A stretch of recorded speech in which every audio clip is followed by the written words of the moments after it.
네, 시작하면 됩니다. 저는 처음엔 화학 센서를 했는데 사실 해보니까 그 정도는 안 돼가지고 제목이 이제 좀 다제목인데 스터디오로 바뀌었거든요.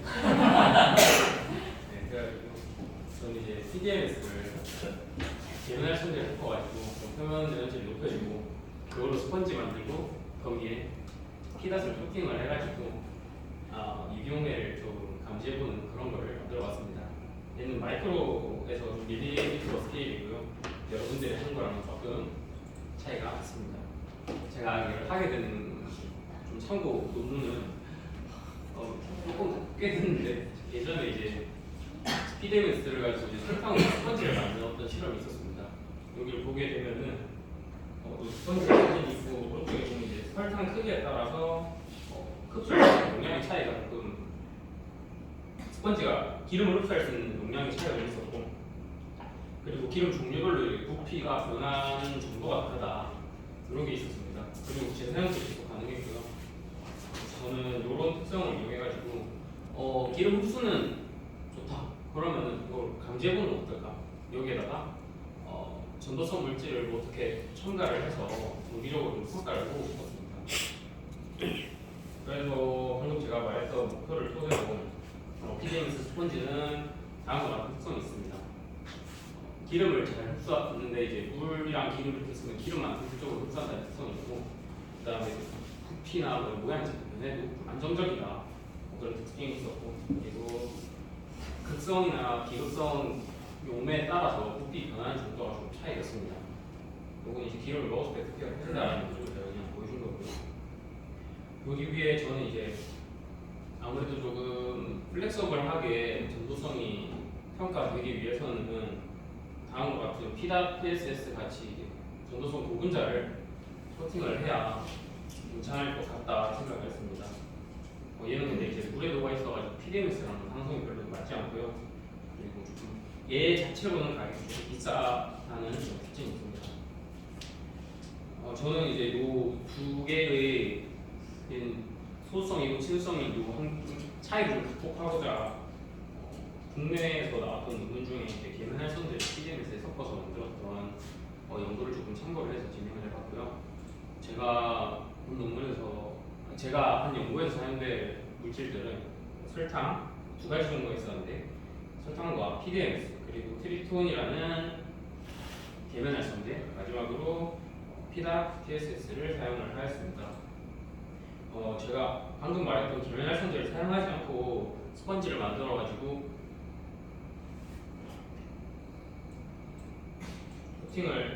딥코팅을 진행을 해봤을 때는 이렇게 코팅이 내부까지 잘 되지 않는 이런 모습을 볼 수 있습니다. 이것은 이제 아까 말했던 소수성, 친수성 표면 차이 때문에 그런데요. PDMS를 이제 조금 얇게 슬랩으로 만들어가지고 그 위에 이제 피닷을 칼로 이렇게 빡 코팅하듯이 밀어보면은 이렇게 자기들끼리 모이는 그런 이런 코팅에 부적합한 모습을 볼 수 있었습니다.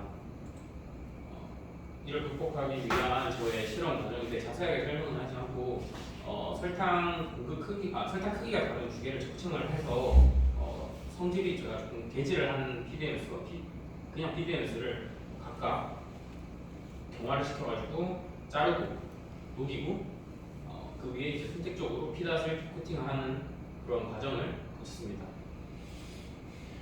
제가 실험에 사용한 설탕 템플릿은 이제 스펀지의 골격 구조를 결정하게 되는데요. 왼쪽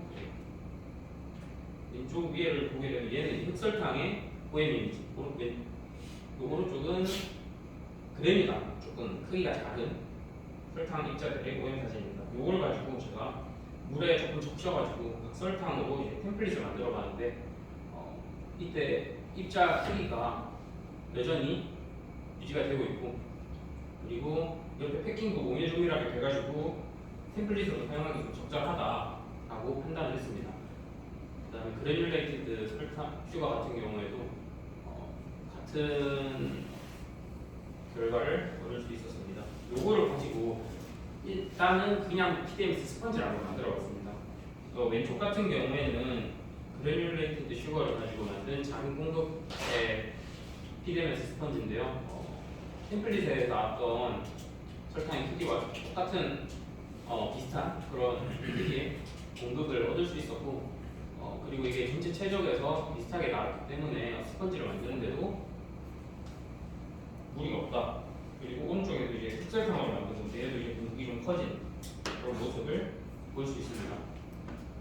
따라서 이제 설탕 템플릿으로 스펀지의 공급 크기는 제가 적절하게 조절할 수 있다고 판단을 하였고요.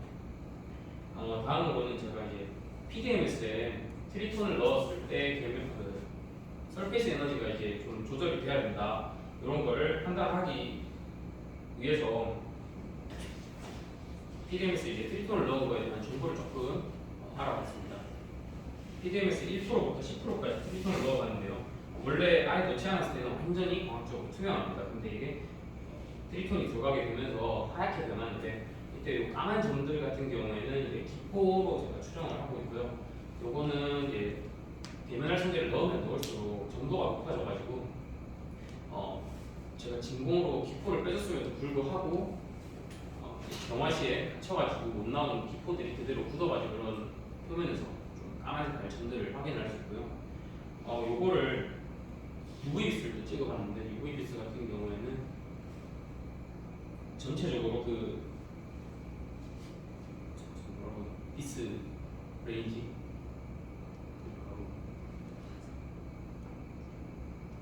가시광선 전체적으로 이제 흑광도 올라가는 걸로 봐서는 이제 비례하게 농도에 비례하게 올라가는 걸로 봐서는 균일하게 잘 섞였다, 잘 블렌딩이 됐다, 이렇게 판단을 하고 있습니다. 그리고 이렇게 만든 슬랩을 각 농도별로 이제 물을 떨어뜨려서 물의 접촉각을 이렇게 한번 평가해봤는데요. 10%의 트리톤을 넣었을 때 가장 우수한 물의 접촉각을 이제 감소를 보이고 있습니다. 이게 이제 표면 에너지를 가장 많이 증가를 시켰다는 것을 보여드릴 수 있고요. 이거는 아까 제가 트리톤 없이 그 슬랩 위에다가 칼로 이렇게 쓱 밀어봤을 때 나왔던 형상이고요. 밑에는 10% 넣어줘가지고 만들었던 PDMS 슬랩 위에다가 피닷을 칼로 싹 밀어줬을 때 나오는 형태의 변화를 보여주고 있습니다. 요거를 가지고 요런 슬랩, 요런 형태의 표면 에너지를 조절하는 PDMS는 피닷 코팅을 하기에 괜찮겠구나, 이렇게 생각을 했습니다. 여기에서는 이제 제가 두 가지를 다 합쳐봤습니다. 공급 크기를 조절한 거, 그 다음에 PDMS에 트리톤을 넣어서 표면 에너지를 조금 조절해보고를 같이 섞어봤는데요. 1%랑 10%에 대해서만 작은 공급과 큰 공급으로 만든 것들을 이렇게 제가 사진으로 나타냈습니다. 이 같은 경우에는 아까 이전에 말한 것과 똑같이 공급 크기가 유지되고 있고 농도를 올려도 스펀지를 만드는데 지장이 없다라고 생각을 했습니다. 근데 이제 앞페이지를 보게 됐을 때 10%대 가장 좋았으면 15%, 20%가 더 적절하게 좋지 않냐, 이렇게 생각하실 수 있습니다. 근데 제가 15%를 만들어 봤을 때 15%는 전혀 이제 스펀지 형태를 만들지 못하는 그런 결과를 얻었습니다. 이게 점도가 너무 강해가지고 마이크로 사이즈 단위로는 설탕 템플릿 내고 흡수가 안 되더라고요. 그래가지고 스펀지를 만들 수 없어가지고 저는 10%를 이제 리밋으로 스펀지 템플릿을 이렇게 만들게 되었습니다. 그 증거로는 여기 제가 B번 그래프에 표시가 들어있지는 않은데 이제 표시를 이제 추가하게 되는데, 작은 공급으로 10%의 트리톤을 이용해서 만들어준 스펀지 같은 경우에는 공급과 그다음에 공급 사이의 거리가 편차가 굉장히 컸습니다. 그리고 제가 만들었을 때 어떤 결과를 얻었느냐면, 점도가 너무 높다 보니까 템플릿을 부수고 들어가면서 이게 공급과 공급 사이가 굉장히 큰 그런 스펀지가 만들어졌었거든요. 그래가지고 작은 공급은 일단은 만들기에는 조금 어려웠다, 높은 농도로는 그런 결과를 얻을 수 있었고, 이렇게 만들었던 PDMS 스펀지를 이제 그 트리톤 넣은 거 기준으로 물 흡수되는 시간을 좀 측정을 해봤습니다. 스펀지 위에다가 40 마이크로리터 물을 떨어뜨려갖고 흡수 시간은 큰 공급으로 만들어졌을 때 이제 작은 공급보다 압도적으로 낮은 시간대의 흡수 시간을 보여주고요. 보면은 여기는 거의 1%는 300초, 그다음에 3%는 50몇 초, 5%는 40몇 초, 10%는 약 17초 정도의 차이를 이렇게 보여줬습니다. 따라서 저는 이제 10%로 큰 공격을 만들어줬을 때는 충분히 스펀지가 물을 흡수할 수 있기 때문에 피다 코팅을 하는 게 물이 없겠다, 적절하겠다 판단을 했습니다. 그리고 방금 만들었던 정보를 토대로 제가 야누스를 제 익스페리먼탈 프로세스에 맞춰서 만들어 봤는데요. 이거를 물과 기름이 동시에 있는 비커에 이렇게 담가봤더니 제가 개질했던 부분의 스펀지는 이렇게 물을 머금고, 그 다음에 기존 PDMS 같은 경우에는 톨루엔을 흡수하여가지고 여기 부피 차이가 발생한 것을 볼 수 있습니다. 요거의 메커니즘은 제가 판단하기로는 톨루엔을 흡수하는 부분에서는 전체적으로 그 공급과 PDMS 매트릭스 내부로 전부 그 톨루엔을 흡수하면서 PDMS 특성이 어떠니까 커지는 모습을 제가 이렇게 블렌더로 나타내었고요. 물 같은 경우에는 이제 개질된 표면 안에 트리톤이 섞여 있는데 빨간 게 트리톤이거든요. 이게 이제 물을 조금 친수성을 좀 가지게 하면서 공급 내부로 물이 들어올 수 있게 했다. 다만 얘가 매트리스 내부로는 들어가지 않았기 때문에 부피가 커지지는 않았다. 이렇게 렌더로 표현을 해보았습니다. 그리고 이제 제가 나중에 기름 흡수를 했을 때 종류나 아니면 정도에 따라서 얼마나 그 PDMS 스펀지가 변화가 되는지를 파악하기 위해서 스펀지의 부피 변화를 측정을 해보았는데요. 톨루엔 같은 경우에는 스펀지 형태에서 약 거의 300%에 가까운 부피 변화, 그리고 에탄올 같은 경우에는 150% 정도의 변화를 보였습니다. 물은 전혀 변화가 없었고요. 오른쪽 같은 경우에는 그냥 슬랩 해가지고 완전히 빽빽하게 만든 녀석인데 이 정도의 변화를 보였습니다. 저는 이제 이 변화가 좀 커야지 여러 기름 종류에 대해서 조금 구체적으로 디테일하게 좀 정리를 할 수 있을 것 같아가지고 스펀지 모양이 좀 적절할 것 같다 판단을 했습니다. 우측에는 제가 그렇게 만든 스펀지가 톨루엔을 약 10회 흡수와 건조를 반복했을 때도 거의 일정한 정도의 흡수 정도를 나타내는 것을 나타내고 있습니다. 요 같은 경우에는 제가 부피 측정은 조금 어려운 것 같아가지고 무게 측정으로 무게가 거의 일정했다 이렇게 나타내봤습니다. 제가 만든 프로세스에 의해서 만들어진 요 PDMS, 개질된 PDMS 같은 경우에는 기존과는 다르게 공급 내부로 전부 균일하게 피닷을 흡수하여가지고 강한 코팅면을 얻은 것을 볼 수 있습니다. 이제 야누스의 형태에서 만들어진 스펀지는 위의 공급 같은 경우에는 이렇게 큰 공급을 형태 유지를 하면서 이게 좀 되게 까맣더라고요. 모양으로 찍어보면. 그래서 노출도 원래 좀 파랗게 찍혔는데 아무튼 이렇게 조금 균일하게 코팅됐고, 반대쪽으로 이제 제가 소수성으로 만들어졌던 PDMS 같은 경우에는 이렇게 200 마이크로리터 정도의 공급을 200에서 300 마이크로 정도의 공급을 유지하면서 스펀지가 잘 만들어졌다 이렇게 보여주고 있습니다. 이렇게 만들어진 스펀지를 제가 간단한 자극이나 아니면은 에탄올과 톨루엔 같이 기름을 흡수하는 형태로 PWSS 표면에 아두이노를 연결해가지고 저항값을 이렇게 좀 측정을 해봤는데요. 간단한 자극에 있어서는 여기 얇고 높게 예리하게 올라오는 피크들이 제가 스펀지를 펜으로 톡톡톡 두드리는 피크들입니다. 근데 여기 조금 붕 떠있는 요 같은 경우에는 제가 펜까지 꾹 눌러봤거든요.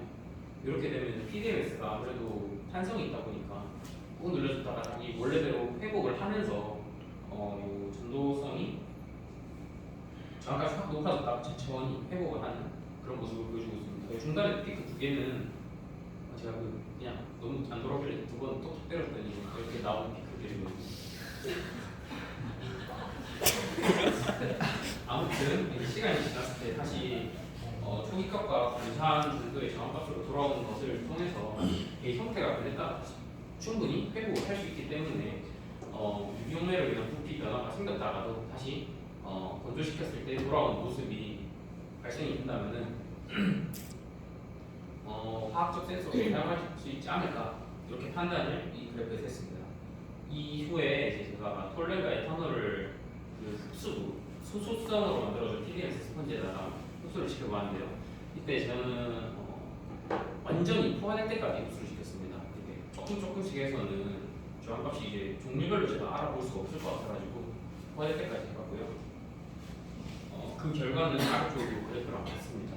에탄올을 넣어줬을 때는 넣자마자 그 즉시 이제 전도성이 이제 약 40% 정도, 저항값이 약 40% 정도까지 감소를 하였고, 톨루엔 같은 경우에 넣자마자 바로 이제 절연이 되어버려가지고 그래프가 이렇게 올라가는 모습을 볼 수 있었습니다.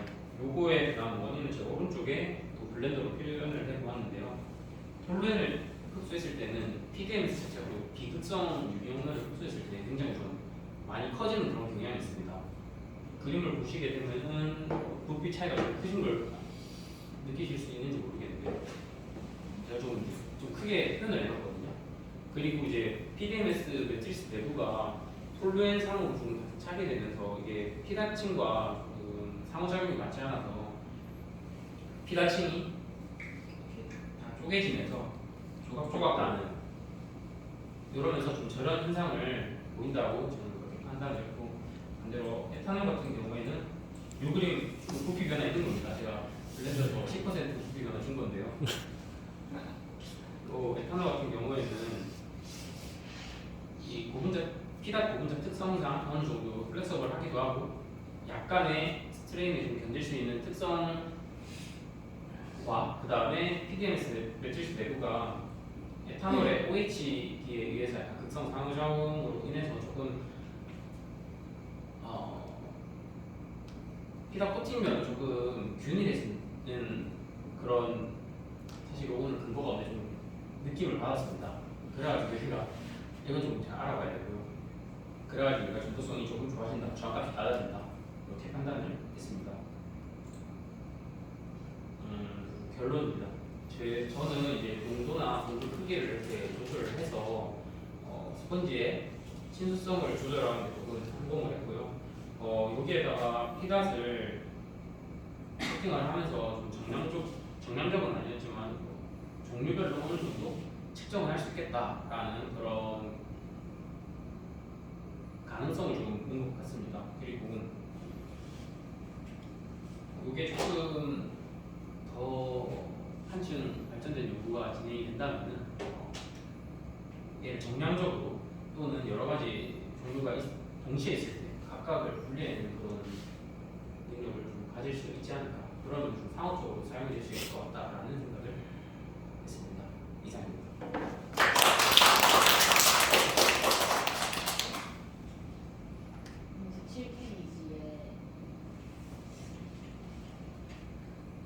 제가 알기로는 PDMS는 되게 꾸덕한 물질 알고 있고, 만약 거기 트리소넥스를 넣는다면 섞을 때 수작업으로 섞으셨던 거예요? 수작업으로 산 적이 있고, 그 다음에 볼텍스 믹서가지고 그냥 한참 돌린 적이 있어요. 마그네틱 바벨도 들어갔어요. 안 들어갔어요. 안 들어갔어요. 그렇게 했을 때 검은 것들이 다 기포라고 했는데, 그러면 트리소넥스도 어쨌든 계면 활성되니까 그 안에서 크로스 구조를 만들 거고, 그 진공 오븐 통해서 밀된 저러한 기포들도 어쨌든 한 공간을 차지하게 될 거잖아요. 네. 그래서 저런 것들이 한 곳에 뭉치게 된다면 뭐 구멍이 커진다던가 아니면은 뭐 강성이나 지형에 있어서 문제가 될 텐데 그런 거 제가 요건 일단 슬래브를 결과를 보여드릴 거고요. 근데 슬랩의 경우에도 제가 뭐 할 때마다 아니면 위치 그 슬랩 안에서도 위치별로 뭐 큰 구멍이 있다거나 아니면 색깔이 다르다거나 그런 거는 제가 본 적이 없습니다. 그리고 하나 더 앞페이지에 그 앞페이지에 가정 만든 이거를 제가 간단하게만 해서 넘어가셔가지고 그 뒷페이지 이해할 때 그 설탕으로도 어쨌든 그 모형을 타겟팅을 해서 만드신 거잖아요. 그러면 그 설탕 안에서 이렇게 플러스 그 크기가 엄청 다양한데 그거를 제형하는 과정에 있어서 그 재구현 정도가 좀 많이 떨어지지 않을까. 수작업으로 모양을 만들고 썰고 하는 데 있어서 그 재구현 정도가 많이 떨어질 것 같은데, 그러니까 그 크기는 얼마 정도 되고 저거 모양 만들 때, 그리고 재구현 할 때는 그 정도가 얼마나 괜찮아요? 얼마 정도 했는지. 일단 저는 늘 저 설탕을 붙일 때 설탕을 틀을 만들 때 조금 분리가 편하기 위해서 종이컵에 늘 했었거든요. 저도 사실 그 설탕 풀플렛에 대해서 재현성에 대해서는 좀 장담을 못하겠는데, 제가 그나마 말씀드릴 수 있는 거는 OM 사진으로 찍었을 때 비교적 패킹이 잘 됐다. 사실 이 정도로밖에 말씀을 드릴 게 없는 것 같습니다. 지금 현재로서는.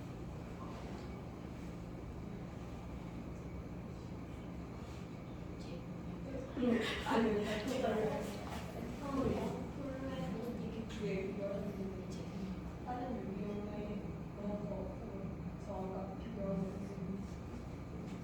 없습니다.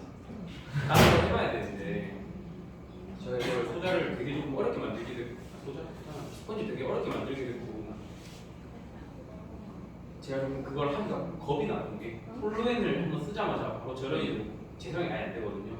그러다 보니까 아무래도 비극성 쪽 용매들은 아예 좀 못 쓰겠다 싶어가지고 그쪽으로 진행을 안 해봤습니다.